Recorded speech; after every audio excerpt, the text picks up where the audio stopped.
Kami dari kelompok 6 yang beranggotakan 1. Alia Oktaviona absen 1, 2.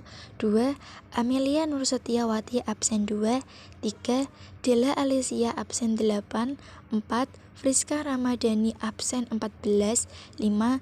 Lailatul Fitriani absen 21, 6. Nila Sulistewati absen 29. Permintaan, penawaran, harga dan pasar. Anda tentu pernah mendengar berita tentang kenaikan harga barang menjelang perayaan hari besar. Kesinambungan atau harga pasar keempat konsep tersebut yaitu permintaan, penawaran, harga dan pasar akan kita pelajari pada subbab ini. 1. Permintaan. Permintaan adalah sejumlah barang atau jasa yang diminta masyarakat pada tingkat harga dan jangka waktu tertentu. Ada 3 jenis permintaan, yaitu permintaan absolut, permintaan potensial, dan permintaan efektif.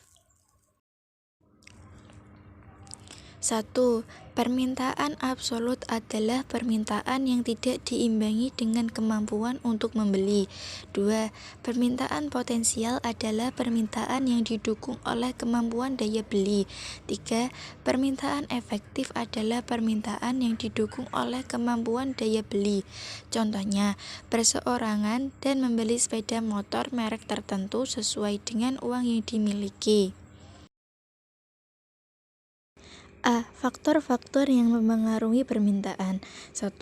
Harga barang substitusi dan komplementer. Ketersediaan barang pengganti atau substitusi dan pelengkap komplementer akan mempengaruhi permintaan suatu barang.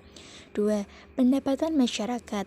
Peningkatan pendapatan masyarakat akan meningkatkan permintaan atas barang dan jasa. 3. Ramalan masa depan. Permintaan masyarakat seringkali terpengaruh oleh suatu ramalan mengenai kondisi pada masa depan. 4. Selera konsumen. Selera masyarakat yang selalu berubah sangat berpengaruh terhadap permintaan barang dan jasa.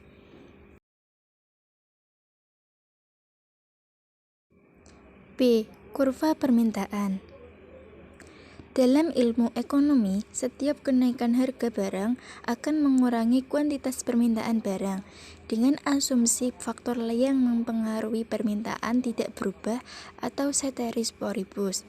Berdasarkan kurva permintaan tersebut, diketahui bahwa harga 50.000, kuantitas barang yang diminta sebanyak 40. 2. Penawaran. Penawaran adalah sejumlah barang atau jasa yang tersedia untuk ditawarkan pada tingkat harga dan jangka waktu tertentu. Faktor-faktor yang mempengaruhi penawaran. 1. Harga barang pengganti. Selain mempengaruhi permintaan perubahan harga barang, pengganti juga turut mempengaruhi penawaran suatu barang atau jasa. 2. Biaya produksi merupakan biaya-biaya yang dikeluarkan untuk memproduksi barang dan jasa seperti biaya bahan baku. 3. Kemajuan teknologi. Kemajuan teknologi akan meningkatkan produktivitas sehingga kuantitas barang yang diproduksi akan meningkat. 4. Jumlah produsen semakin banyak. 5. Pajak. Besarnya pajak yang ditetapkan oleh pemerintah akan mempengaruhi harga suatu barang. 6.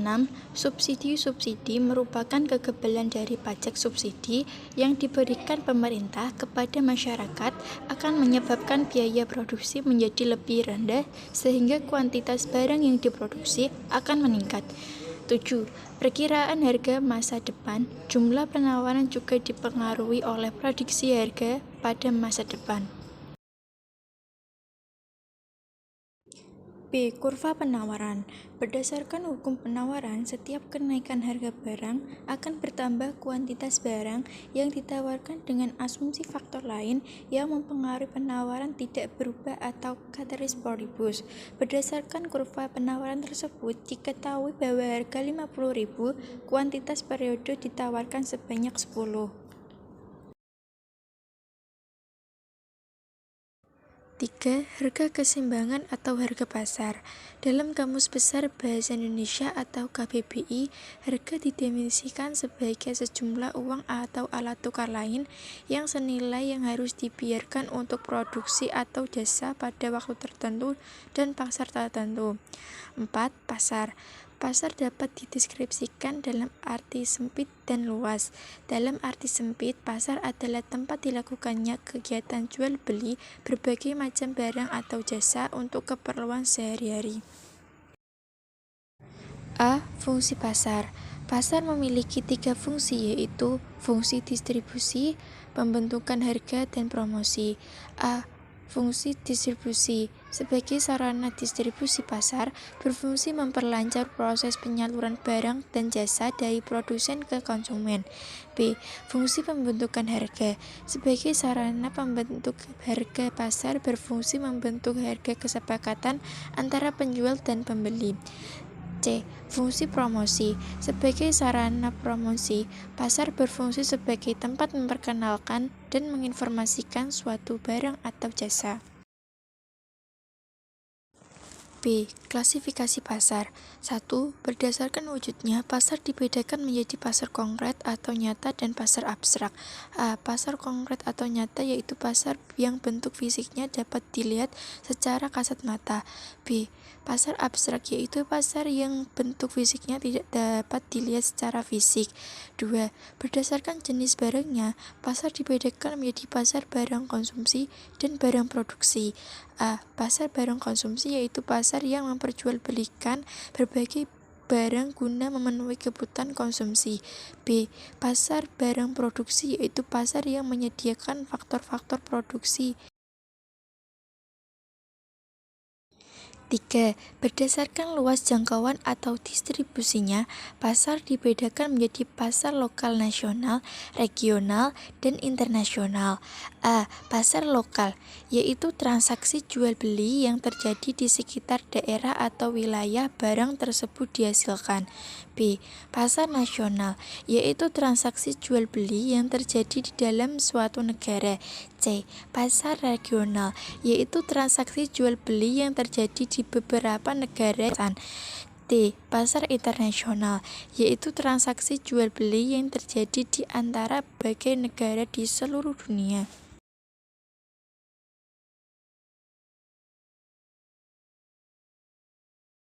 Empat, berdasarkan waktu penyelenggaraannya, pasar dibedakan menjadi pasar harian, mingguan, bulanan, tahunan, dan temporer. A. Pasar harian, yaitu pasar yang berlangsung setiap hari dan umumnya menjual barang-barang kebutuhan pokok. B. Pasar mingguan, yaitu pasar yang berlangsung 1 kali dalam seminggu. C. Pasar bulanan, yaitu pasar yang berlangsung 1 kali dalam sebulan di daerah tertentu. D. Pasar tahunan, yaitu pasar yang berlangsung pada waktu tertentu, biasanya 1 kali dalam setahun.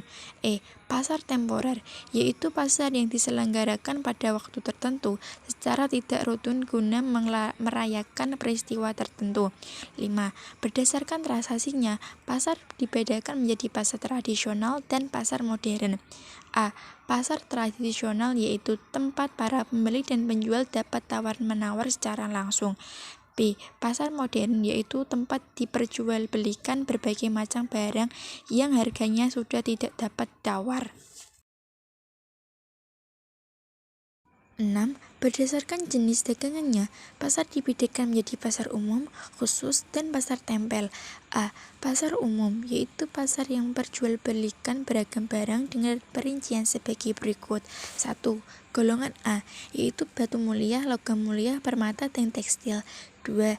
Golongan B, yaitu batik, konveksi, pakaian tradisional, kerajinan, dan sebagainya. 3. Golongan C, yaitu beras, tepung terigu, ketan, jagung, gula pasir, teh, kopi, dan sebagainya. 4. Golongan D, yaitu kembang, anyaman, gerabah, dan barang bekas. B. Pasar khusus, yaitu pasar yang memperjualbelikan satu jenis barang dagangan saja. C. Pasar tempel, yaitu jenis pasar yang tidak dikelola oleh pemerintah daerah tetapi berperan sebagai pasar dengan wilayah pelayanan tertentu. A. Pasar persaingan sempurna, yaitu pasar yang terdiri atas banyak pembeli dan penjual dan keduanya tidak dapat mempengaruhi harga di pasar. Oleh karena itu, harga yang terbentuk di pasar adalah harga hasil interaksi antara permintaan dan penawaran. Contohnya, barang yang diperjualbelikan di pasar persaingan sempurna adalah bahan pangan seperti beras. Adapun karakteristik pasar persaingan sempurna sebagai berikut. 1. Terdapat banyak pembeli tetapi mereka tidak dapat mempengaruhi harga. 2. Terdapat banyak penjual tetapi mereka tidak dapat mempengaruhi harga. 3. Barang dan jasa yang ditawarkan bersifat homogen dan tidak dapat dibedakan. 4. Ada kebebasan untuk masuk dan keluar pasar. 5. Keadaan pasar diketahui oleh setiap pihak dengan mudah. B. Pasar persaingan tidak sempurna, yaitu pasar yang terdiri atas sedikit penjual dan banyak pembeli. Oleh karena itu, harga ditentukan oleh keinginan satu atau beberapa produsen. Contohnya adalah pasar semen yang terdiri atas beberapa produsen.